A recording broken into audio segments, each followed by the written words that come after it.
welcome back to Making Video Your Business. Today, I'm joined by the incredible Roger Black. Hello. Roger, thanks so much for joining me. Pleasure. People might be interested to know why you're on our little podcast, but the reality is that lots of our work is in property. Right. And after an incredible career winning Olympic medals, Yep. world champions, Yeah. you know, all that other stuff, you know, on the track, you're now In property. in property. Yeah. So can you give us a bit of background? Well, about I would say the main reason I'm in property, if I'm really honest, is my business partner, Steve Backley, who, Yeah. if you cut him down the middle, there's property in there. He loves it, lives it, breathes it, has owned property, you know, as an investor. So I suppose that's a factor. But I think the main reason I'm involved in property, being part of the real agency group, is that Steve and I, in retirement, you know, we've made our living talking about what we used to do. Yeah. Not physically. Yes. Just talking about the mindset of the kid that dreams of one day going to the Olympic Games and winning a medal, and the mindset journey that takes, and the things we learned, the lessons we learned along the way that enabled us, you know, to ultimately achieve our goals. Yeah. And that, we hope, translates into all industries and all people. But the reason it works in property, particularly in people who are looking to go independent and run their own businesses, you know, out of the employed model into that, because I did an event a few years ago, Adam Day, who runs EXP in the UK, he brought me in to just do my motivational bit. And it was one of those gigs which was really interesting. I did it around the country, and I'd stand there and I'd be telling about my Olympic story and teamwork and resilience, all that sort of stuff. And everyone in that room, you could see every word I said, they were buying into. We connected with them. And I remember phoning Steve Backley on the way back saying, wow, that was really interesting. And of course, what I realized was they were sitting in that room thinking of do I take that step out of employment into running my own business? And of course, it was the same for any athlete. At some point, you've got to take the step. You've got to be all in. And it's not going to go in one straight line. It's going to go up, down, round, surround yourself with talent, all that stuff. And it related to them. So I'm not an estate agent. I wouldn't tell anyone how to be an estate agent. But what Steve and I do is talk about the mindset. And we think that the mindset is very similar. And so it's an absolute pleasure because, you know, we're part of the team and working with estate agents to help them develop the right mindset. To combine that with the tools of being an estate agent, which they know, but it seems that mindset's really important in that game.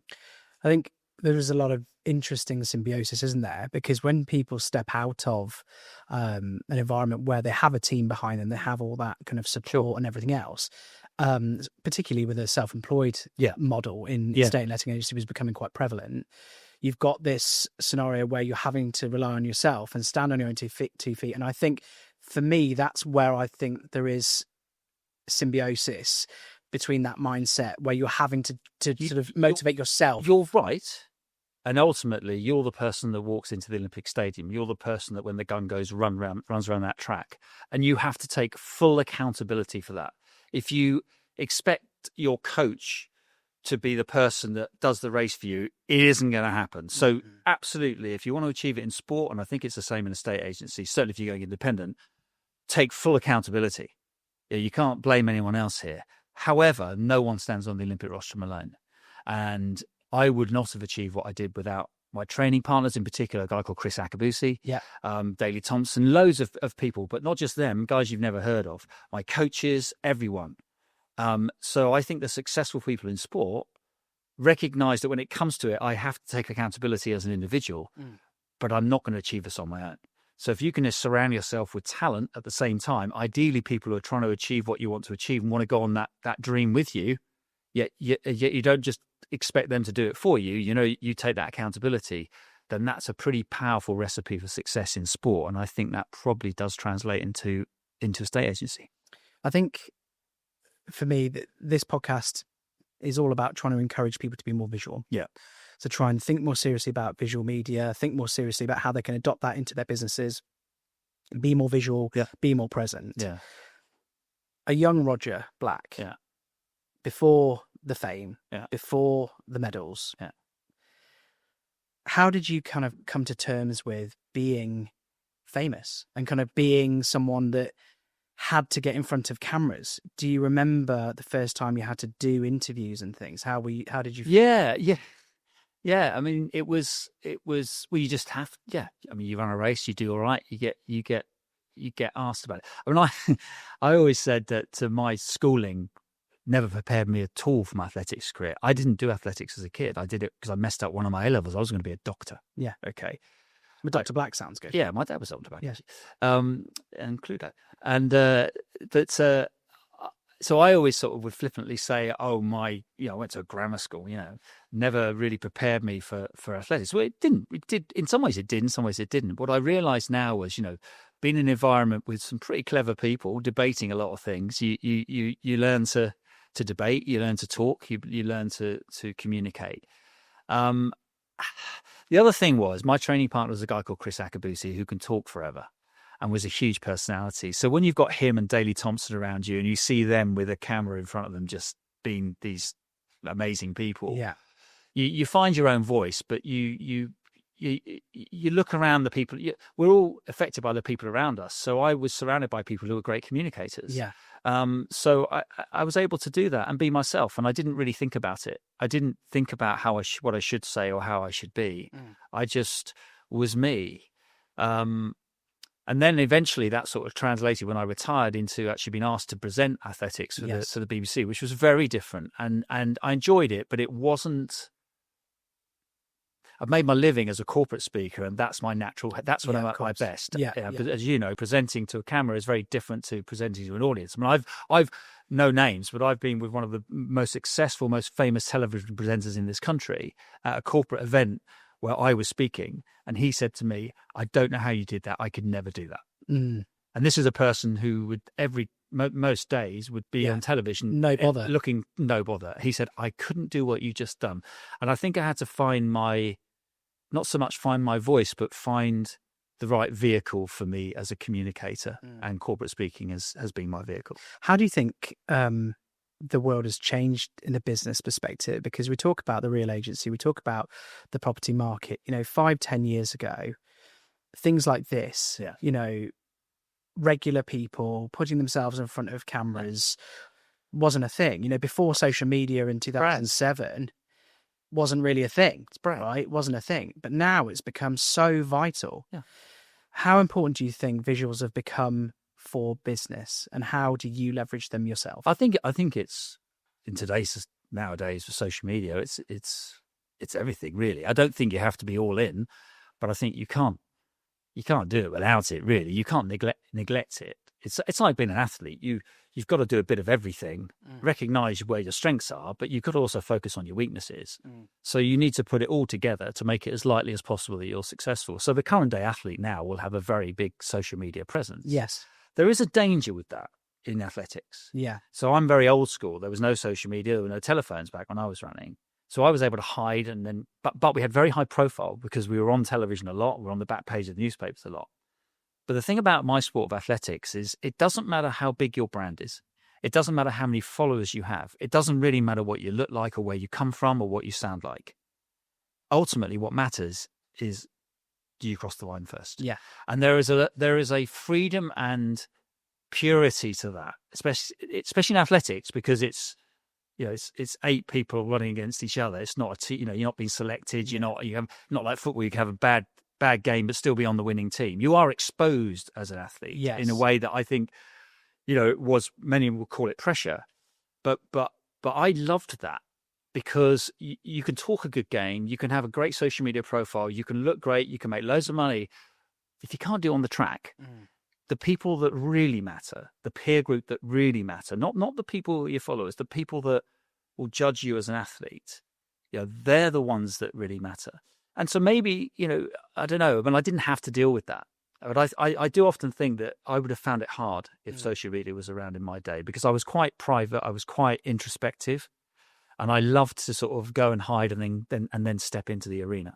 Do you think the judgment is what puts a lot of business people off? Yeah. You think about, you running in stadiums full of tens of thousands of people, crossing the finish line, winning the silver medals, at the Olympics, Yeah. the Yeah. biggest stage Yeah. for sport, Yeah. and you've got all those eyeballs on you. Yeah. But then as an sort of introvert, not wanting to do necessarily lots of the media, how did you find that? I didn't mind, I've probably done better than most with media and, in retirement with reality television and stuff. I can't sit here and complain. I mean, I've still got an okay profile. I mean, as my kids say, I'm completely irrelevant, but I'm still quite relevant to a certain age group or whatever. Yeah.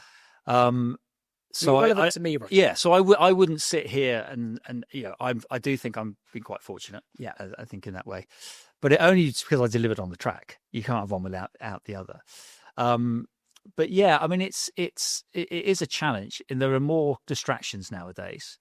It's interesting you talk about, you've painted this picture of walking into the Olympic Stadium and hundreds of thousands of people and millions of people at home. Yeah, it's an interesting one, that, because I can tell you, but I look back over my life and moments of absolute peace in my life where I could say, that's a moment where I just felt completely at peace and at one with myself. One of those is standing behind the line for the Olympic final in 1996.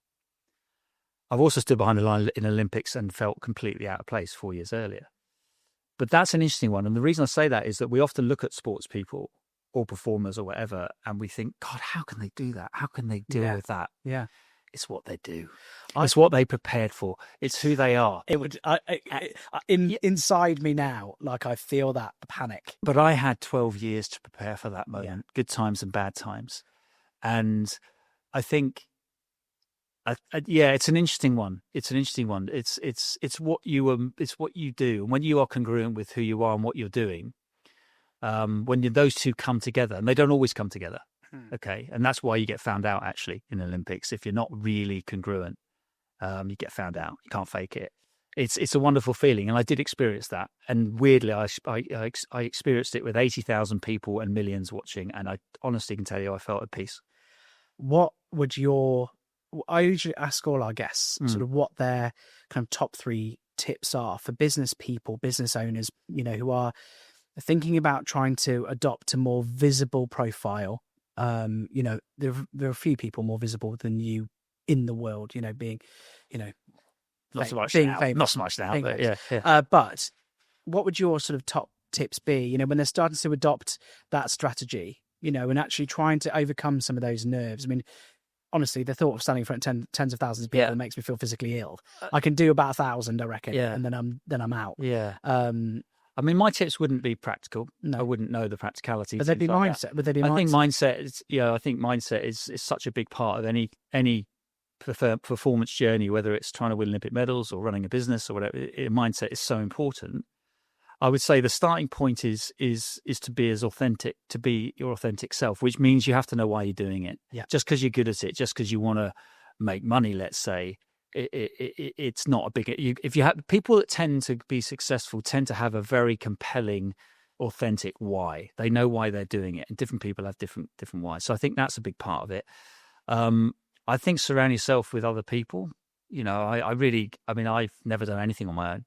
And I know that about myself, that I'm far better with other people. So in athletics, I always had Chris Akabusi, I always had Daley Thompson. I know that I wouldn't have achieved what I did without Chris Akabusi, and he'll say the same. Because if you're with someone every day who's going towards the same performance space that you are, you just take yourself together rather than, you have no reference. Same in business with Steve Backley as my business partner. Now, same in business with Adam Mackay and Jamie Fisher. The 4 of us are doing Real Agency. I just love being part of a team. Yeah. But I also know that I have to also be myself, and I have to take accountability for that. I don't know. The word brand's important. We're all a brand, aren't we? Yes. And, for the independent estate agent, you may not be known around the country, but if you're known in your town, you're going to do really well. 100%. So my one of my questions is always, and you hear about some of the most famous people on the planet not watching themselves back, not doing those things. I actually listen to or watch pretty much all of our podcasts back to try and improve my on screen, try and do improve interview technique, all that other sort of stuff. These are things that you've had to learn post sport, post being on the track. Being a presenter, being on television, you've probably had to learn some of these softer skills. Yes. Do you watch yourself back? Yeah, when I was doing TV presenting, I did probably not enough. You know, I worked for the BBC for sort of 5 years, and everything was fine. And then they didn't want me anymore, and it was outside of my control to a degree. You know, that's just telly for you, but it hurt. And in reflection, I said, well, you know, did I really did I give it 100%? No, I didn't. No, I didn't. So I think if you're serious about something, the fact that you look back over stuff is a quality. Now, some people say, oh, you should never look back. But if you want to get better, you've got to reflect. You've got to see not just what you do well, but what you don't, where you can improve. So I think for people who are trying to get their brand across, you know, be honest and get your mates to look at you and tell you, you know, because they'll know who you are. Do you think, obviously, failure is not something that you've had much of? I've had plenty of it. I've had a huge amount of failure. Huge. I had 5 operations throughout my career. I broke my foot. Yeah, I'm Commonwealth European champion, 20 years old, British athlete of the year, British record holder. Surely I'm going to go and win the next Olympics. And I broke my foot the following year. I was out for 2 years. I had glandular fever in 1993. It was just one long, hard struggle. But we sit here today, and your perception is I had a really great career. Yeah. I had a great career because I managed to win an Olympic silver medal at the end of my career. I wouldn't have done that if I hadn't have gone through all the other stuff, because it took me to the depths of despair, you know, at home watching on the telly and not knowing if you're ever going to come back, to then really finding out who I was and how bad I wanted it. So the failures force you to go, how bad do I want this? So I had plenty of it. I mean, there's no question about it, and still have in business. But what I would say is language is important. Failure is a big word, isn't it? It's a big word. Yeah. And I'm always searching for what would be a slightly. So we all know that we all benefit from failure. We all know that. But saying it and doing it is hard, you know. Yes. Yeah. So I think it forces you. Failure forces you to stop and think and work out what led to that failure. And of course, that's a wonderful opportunity if you take it to then do something about it. I feel like failure always has a negative connotation. Yeah. I don't feel that the word needs to necessarily change. I feel like people's perception and also reaction to failure needs to change. Yeah, I think you're right. Because I don't feel like failure is anything to be mad about. You know, trying things, you know, sometimes things are successful, sometimes things aren't. You know, we've been in business now for nearly a decade. You know, huge numbers of businesses, thousands of businesses fail within the first 18 months, 2 years. Very few businesses make it to 5 years, you know, and we're staring down the barrel of 10. Have we been, you know, successful all the way through? No. Have we had failure? Yeah. But we needed those failures. And I've had many failures in business. I mean, you know, because you made the wrong decision. But I sit here today knowing that if I hadn't have made that decision, it wouldn't have given me the self-awareness now to feel that I'm actually doing what I should be doing in my business. Sometimes we have to go through that to work it out. But you are right about the emphasis on the word. And of course, we all know, and you know, it's tiring, doesn't it? You know, there's no such thing as failure. Yeah. Oh, no, there is. Failure is just an opportunity to work. I cannot look you in the eye and say that when I had my broken foot, that I was sitting there going, this is a great opportunity to learn. It wasn't. It was shit. I lost my house. I had to borrow money. I saw people I were beating winning medals. And I didn't know if I was going to stick it out, because I could have gone back to university and become a doctor, because that's what I was doing. But what that did do for me, and it was awful, but of course we sort of forget all that. What it did do for me was it forced me to decide is I had a talent for running. I had a talent for it, but I kind of fell into it. And by breaking my foot, it forced me to ask the all-important question, which is, do I want to do this or do I need to do this? And they're two completely different answers, because everyone wants to win an Olympic medal. But when I had broke my foot, I suddenly realized that I didn't just want it anymore. I needed it. And the moment I admitted that to myself, then I would do anything to come back. And I would not compromise. I would not cut any corners, because I don't just want to win an Olympic medal. I need to win it. And my need was very different to Chris Akabusi's need or Daley Thompson's need. That's a personal thing. but I hadn't had it up until that moment in time. So that failure, in inverted commas, as physically hard as it was, forced me to ask the all-important question, which is, how bad do you want this? Because if you don't want it bad enough, you're not going to get it. You're not going to get it. It's too hard. It's too hard. And I think that's the same in business as well as athletics. I don't think it's, of course it's hard to win an Olympic medal because it should be. But it's hard to run a successful business because if it wasn't hard, then of course everyone would be doing it. Yeah. And it's an interesting conversation, isn't it? It's a deeper thing than just, how many posts we do, what it looks like visually. Yeah. It's can we step back to go, what is this really about? I think one of the biggest reasons for business success, and I don't know whether you feel it as well, is I think a lot of stock is put into resilience. Yeah. A lot of stock is put into mindset and all those other sorts of things, and they're important. But I think a lot of it is about personability and actually being decent human beings and actually wanting to deliver for customer. Yeah. I think that is, rather than trying to stand on your granny to make 50 quid or, to get the next sale on the line or whatever. There was a really great, I had a really great manager years ago in government, and he said, if you climb on everyone, to get to the top, they'll give you a solid kicking on the way down. Yeah.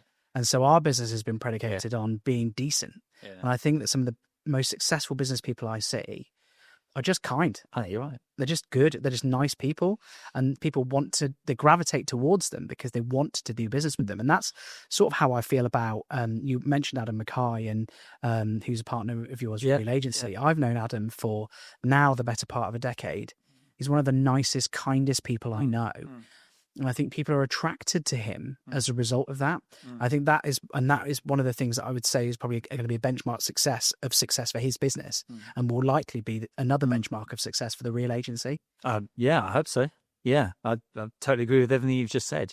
It's, but I think the beauty of what we're doing at Real Agency is that, we all get on really well. We're all nice guys and all that stuff. And you're right. And that is important because you got to work with the right people. Yeah. Okay.